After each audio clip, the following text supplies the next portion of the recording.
አላስፈላጊ ጭማሪ ምናምን ያደረጉ እሱን ለመቆጣጠር ይመስለኛል። ተከራይ ምንም ጥሩ ነገር ያለ አይመስለኝም።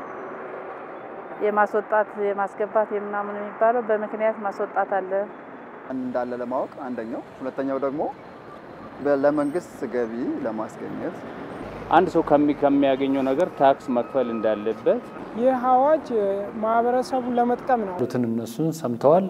ይህ ሐዋጅ የወጣው ለምንድን ነው? ኦኬ የመኖሪያ ቤት ኪራይ ቁጥጥር አስተዳደር አዋጅ 13/2016 መውጣት ያስፈልገበት ዓላማ ወጥነት የሆነው የኪራይ ተመንን ሰውን አውቆ ያንን ለማገዝ ጭምር ነው ማለት ነው። ወጥነት ስንል ከቦታ ቦታ የተለያየ የኪራይ መጠኖች ሊኖሩ ይችላሉ። ከጊዜ ጋራ ተለዋዋጭ የሆነ የኪራይ ዋጋዎች እንዳይጠየቁ ወጥነት ያለው አሰራር እንዲኖር ስላስፈለገ ነው። ግልጽነት ተጠያቂነት ያለው አሰራር እንዲኖር በማስፈለጉ ነው ማለት ነው።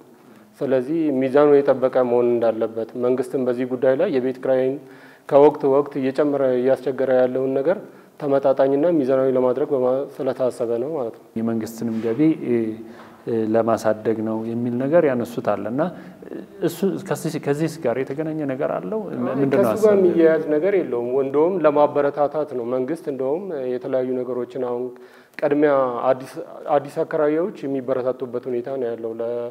ለ4 ዓመት ያህል ነፃ ሆነው ያንን ቤት ማከራየት እንደሚችሉ መጠየቅ ሁላ እንደሌለባቸው ነው።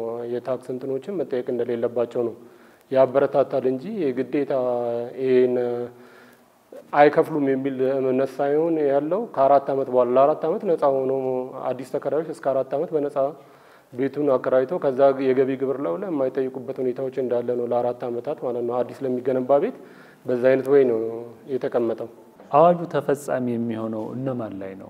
በክልል ከተሞችና በአዲስ አበባና በድሬዳዋ ላይ ተፈጻሚነት እንዳለው አዋጅ 13/2016 አንቀጽ 3 ላይ በግልጽ የተቀመጡ ጉዳዮች አሉ ማለት ነው።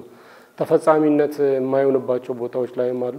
የንግድ ድርጅቶች፣ የንግድ ተቋማት፣ ሪዞርቶች፣ ሆቴሎች፣ የእንግዳ ማረፊያ እነዚህን የሚመለከቱት ላይ ተፈጻሚነት የሌለው መሆኑን ያሳያል ማለት ነው። ስለዚህ ይህ አዋጅ 13/2016 በክልል ከተሞች እንደ ነባራዊ ሁኔታዎች ከተሞች የራሳቸውን እንትን እንደሚኖራቸው ነው። በድሬዳዋና በአዲስ አበባ ከተማ ግን ይህ አዋጅ ተፈጻሚነት እንዳለው ነው። የመኖሪያ ቤት ኪራይ አስተዳደር ቁጥር 13/2016 ይህ አዋጅ በፌደራል የወጣ አዋጅ ስለሆነ ሀገር አቀፍ ነው ማለት ነው።